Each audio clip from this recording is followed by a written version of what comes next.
In their time, a highly intelligent spacefaring race known as the Protheans were the dominant force. Their influence would go on to shape the galaxy, and even the evolution of entire species. The Prothean Empire reached heights that no other had, but this success also doomed it to extinction. In the starless void between galaxies known as dark space awaited the Reapers. As intelligent life flourished in the Milky Way, they lay dormant, and when the time came, they emerged to serve their function, a galaxy-wide harvesting of life that would bring the cycle to an end. The Protheans were many, but when the Reapers appeared, their defeat was swift. Ironically, the Protheans' greatest strength became their most critical vulnerability. But how and why did it all go wrong? To understand that, you need to know the Protheans as a species. So settle in as we dig into the lore of one of Mass Effect's most important races. There's going to be spoilers for the entire Mass Effect trilogy, so beware if you're playing for the first time.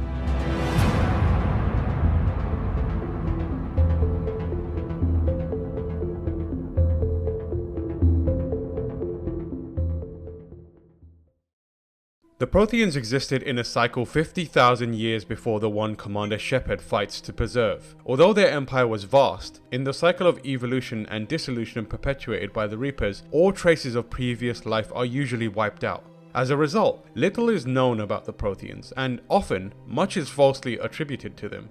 Like most races, Prothean civilization and its expansion across the galaxy was enabled by the work of species that predated it. After taking to the stars, they discovered the ruins of the Inusanon, another race wiped from existence by the Reapers. However, the remnants of Inusanon existence gave the Protheans what they needed to understand the physics of Mass Effect fields and, eventually, create faster than light travel. This allowed them to spread their reach farther, quicker.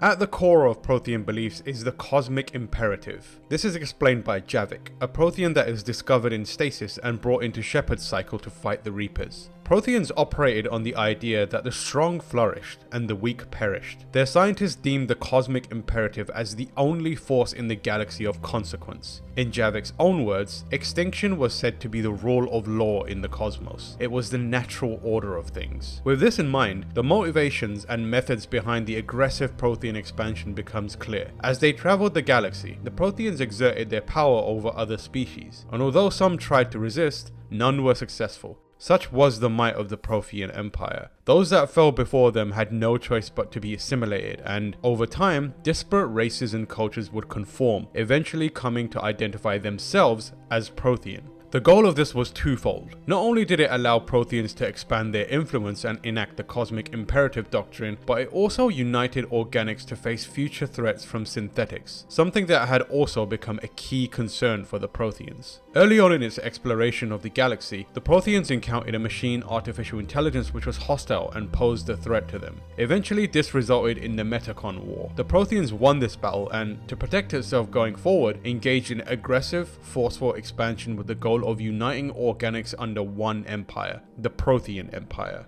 But Protheans weren't just conquerors, they also cultivated life and influenced evolution. Ultimately, it was for their benefit, but there was a hint of benevolence to them. Specifically, the Protheans took an interest in nurturing fledgling species that showed potential. They would intervene to force an acceleration of that development and realize that potential, and they'd eventually invite these species to join the Prothean Empire. In addition to humans, the Asari, Hana, Turian, Quarian, and Solarians were subject to this cultivation of species. The Prothean Empire and its efforts to fortify against machine forces seeking to wipe out organics was put to the test when the Reapers invaded. Unlike the machines they faced in the Metacon War, the Reapers were far more advanced, and unbeknownst to them, the tool of their destruction was also the seat of the Prothean Empire. In Shepard's cycle, the Citadel, a space station that serves as the political and cultural capital of all spacefaring lifeforms, is believed to have been created by the Protheans. However, this isn't the case. The Protheans were the last species to use it, and in actual fact, the Citadel was created by the Reapers, left drifting in space for intelligent lifeforms to discover, to build their civilizations around, and to house information on all the important species of the galaxies. The Citadel was, in fact, an inactive Mass Effect relay connected to dark space, an open door for the Reapers to journey through when the time came to raise the galaxy of life. And when the Reapers emerged, the Prothean Empire was crippled in an instant.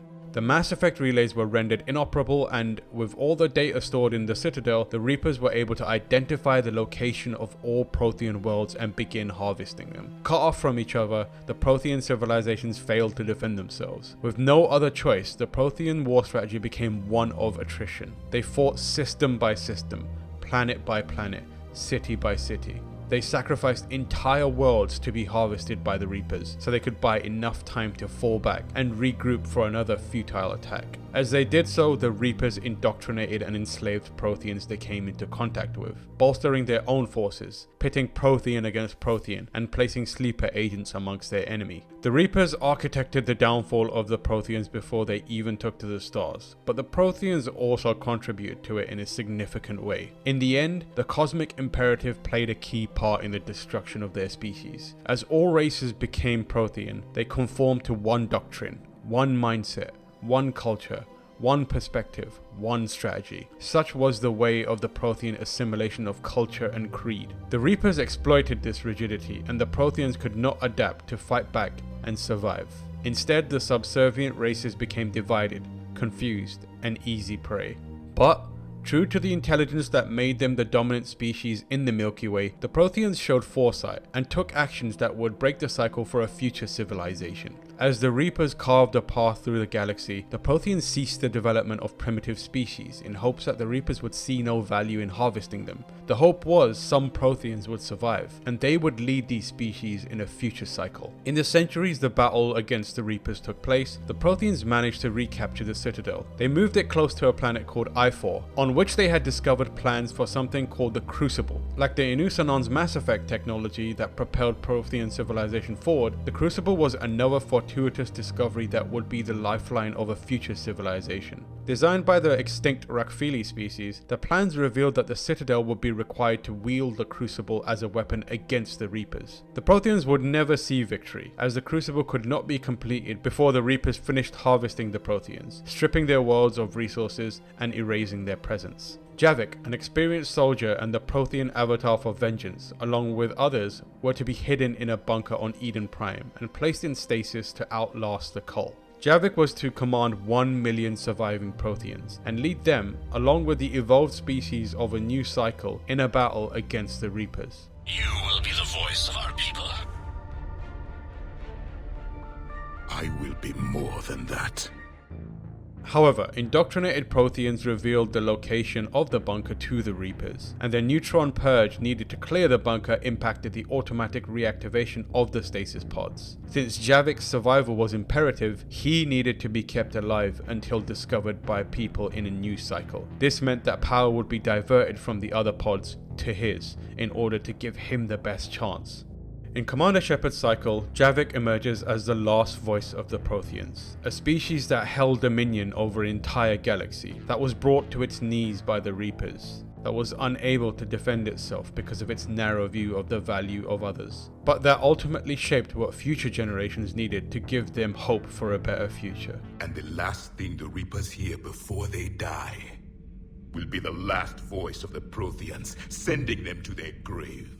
Hey everyone, Tamoor here. Thank you so much for watching this episode of Mass Effect Lore, all about the Protheans, a fascinating species that we get so little to see in the games. We do get Javik though, and he is one of my favorite characters in the entire franchise. If you're as excited for the Legendary Edition as we are, make sure to subscribe to GameSpot. We've got a whole lot of videos in production that is going to whet your appetite and get you nice and warm and excited for Mass Effect for when it is available. We're going to have plenty more lore videos too, so keep it locked. In the meantime, you can find me on Twitter at TamoorH. Come and tell me your favorite Javik quotes. Mine is the one about staring contests. They can go on for hours when you've got 4 eyes.